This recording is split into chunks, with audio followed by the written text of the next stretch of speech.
भारत और चीन के बीच दोस्ती की दरारें खत्म हुई। 5 साल बाद दोनों देशों के नेता मिले रूस के कजान शहर में।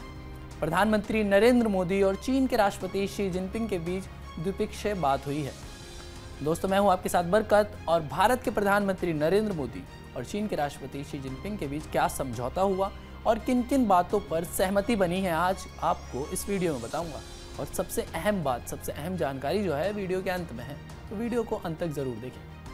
2020 में गलवान झड़प के बाद दोनों नेताओं के बीच ये पहली बायलैटरल मीटिंग थी। कजान में हुए ब्रिक्स सम्मेलन में हर वक्त रूस के राष्ट्रपति व्लादिमीर पुतिन, प्रधानमंत्री मोदी और शी जिनपिंग के बीच किसी पुल की तरह दिखाई दिए। भारत और चीन के बीच तनाव का पहाड़ कुछ हद तक टूट गया, लेकिन ये मुमकिन कैसे हुआ? प्रधानमंत्री मोदी और चीन के राष्ट्रपति शी जिनपिंग द्विपक्षीय वार्ता के लिए आमने सामने बैठे। तब भारत में शाम के 5 बजे थे।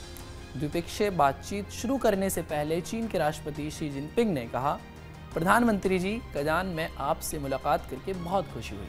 5 साल में ये पहला मौका है जब हम आमने सामने बैठकर बातचीत कर रहे हैं। जिनपिंग ने कहा, हमारे दोनों देशों के लोग और पूरी दुनिया को इस मुलाकात का इंतजार था। चीन और भारत दोनों पुरातन संस्कृतियां हैं और महत्वपूर्ण विकासशील देश हैं। दोनों पक्षों के लिए ज़्यादा बातचीत और सहयोग करना, हमारे मतभेदों और असहमतियों को ठीक से संभालना और एक दूसरे की विकास आकांक्षाओं को पूरा करना महत्वपूर्ण है। 5 साल से रिश्तों पर जमी बर्फ पिघली तो प्रधानमंत्री मोदी ने पहले भारत और चीन के बीच सीमा पेट्रोलिंग पर बनी सहमति का स्वागत किया। फिर द्विपक्षीय वार्ता शुरू करने से पहले प्रधानमंत्री ने शी जिनपिंग से 2 टूक शब्दों में कह दिया कि दोनों देशों के बीच अच्छे संबंधों के लिए भारत और चीन के बीच सीमा पर शांति बनी रहना सबसे ज़रूरी है। पीएम मोदी ने कहा, आपसे मिलकर खुशी हुई। जैसा आपने कहा, 5 साल के बाद हमारी औपचारिक बैठक हो रही है। भारत और चीन के संबंधों का महत्व केवल हमारे लोगों के लिए ही नहीं, बल्कि वैश्विक शांति, स्थिरता और प्रगति के लिए भी हमारे संबंध बहुत अहम हैं। सीमा पार पिछले 4 साल में बनी सहमति का हम स्वागत करते हैं। पीएम ने कहा, सीमा पर शांति और स्थिरता बनाए रखना हमारी प्राथमिकता रहनी चाहिए। आपसी विश्वास, आपसी सम्मान और आपसी संवेदनशीलता हमारे संबंधों का आधार बना रहना चाहिए। इन सभी विषयों पर बात करने का अवसर मिला है। मुझे विश्वास है हम खुले मन से बातचीत करेंगे। इस बातचीत के लिए 30 मिनट का समय तय किया गया था, लेकिन प्रधानमंत्री मोदी और शी जिनपिंग करीब 50 मिनट तक बंद कमरे में भारत और चीन के गंभीर मुद्दों पर मंथन करते रहे। बैठक खत्म हुई तो प्रधानमंत्री मोदी और शी जिनपिंग मुस्कुराते हुए मीटिंग रूम से बाहर निकले और गर्मजोशी से एक दूसरे से हाथ मिलाया। अब सवाल है, क्या ब्रिक्स में मोदी शी की ये मुलाकात भारत और चीन के संबंधों की एक नई शुरुआत है? क्या इस मुलाकात ने धरती के 2 सबसे बड़े राष्ट्रों के बीच सीमा पर बने तनाव के पहाड़ को हटा दिया है? क्या इस मुलाकात ने भारत और चीन के रिश्तों की कड़वाहट मिटा दी है?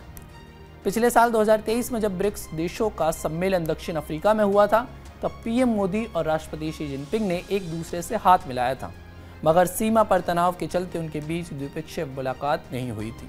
इससे पहले जब साल 2022 में इंडोनेशिया के बाली में G20 की बैठक हुई थी, तब भी पीएम मोदी और राष्ट्रपति शी जिनपिंग के बीच औपचारिक रूप से कोई द्विपक्षीय बातचीत नहीं हुई।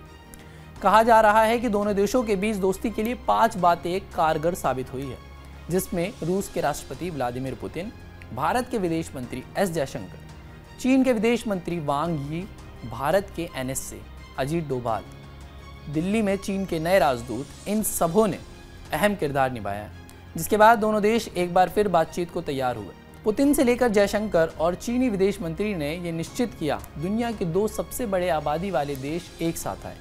NSA अजीत डोभाल ने चीन के विदेश मंत्री के साथ मोदी जिनपिंग के बीच बातचीत की योजना बनाई। भारत में चीन के नए राजदूत ने कई बार भारत की तारीफ करके दोनों देशों के बीच की तलखी को कम करने का माहौल बनाया। चीन के मीडिया पर भी भारत की आर्थिक प्रगति और वैश्विक कूटनीति की तारीफ हुई है। अब जिस तरीके से इस द्विपक्षीय वार्ता को लेकर बातचीत पूरी दुनिया में हो रही है, इससे साफ तौर पर नजर आ रहा है कि भारत और चीन की ये वार्ता कहीं ना कहीं आने वाले टाइम में कारगर साबित होगी। देश और दुनिया भर की तमाम खबरों को देखने के लिए आप TV9 डिजिटल को भी सब्सक्राइब जरूर कर दीजिए।